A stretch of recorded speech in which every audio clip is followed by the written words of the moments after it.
Hi, my name is Jennifer Kubicek, and I'll talk to you about premarital sex. The wide acceptance of premarital sex in today's society is a dramatic change from the traditional moral values of the past. Our society has accepted a moral permissible attitude towards premarital sex.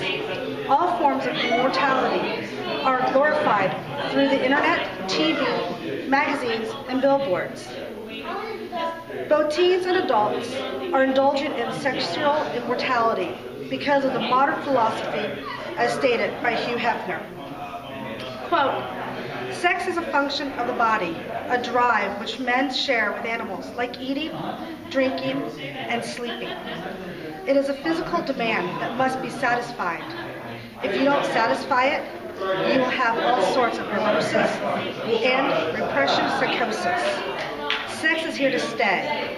Let's forget the purity that makes us hide from it, throw away the inhibitions, find a girl who is like-minded, and let yourself go. Sex can bring joy and enjoyment to a human being.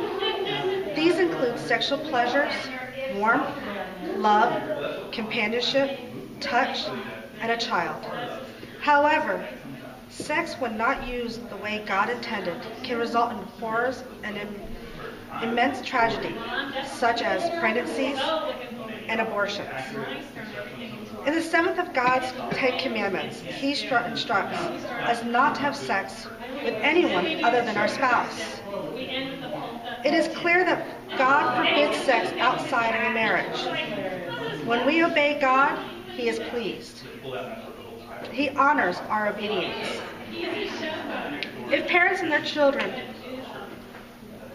would communicate better, teenage pregnancy would decrease.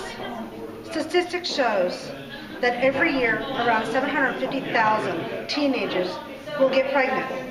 Unmarried teenagers having children accounts for 24% of all unmarried expectant mothers. Billions of dollars are spent taking care of teenage mothers and their children, and they are more likely to be in poverty bucket. On the flip side, millions of the dollars are spent in prevention programs. Millions of babies are conceived out of wedlock each year. Over 1.5 million babies are aborted each year.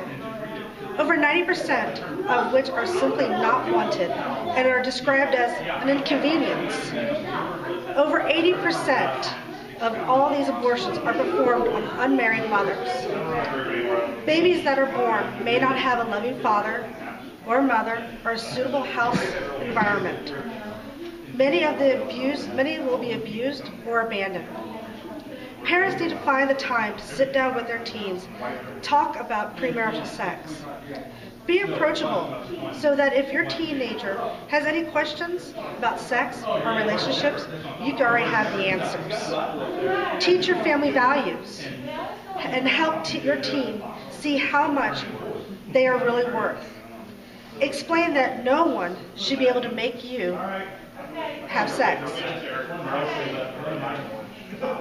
Encourage safe and fun environments, fun activities, and sports. Show them their strength and keep education a top priority. Watch for warning signs of the heavy relationships with the opposite sex. Also watch for signs of depression or drop off previously enjoyed activities. You may need to take further steps to help them avoid becoming sexually promiscuous. Teach your teenager that problems associated with unsafe sex, show him or her the disease that can result, as well as the threat of unplanned pregnancies. Know what your teenager is doing and where they like to hang out. Make your home an open place for your teenager's friends, and encourage fun activities at responsible and respectable places. Any physical contact that leads to romantic involvement should be reserved for the man or woman you have committed to marriage. Matthew 19:6, can there be the proper union of sexual relations in sight of God? God severely warns here that any sexual activity outside of marriage, he will personally judge. Thanks. Yay.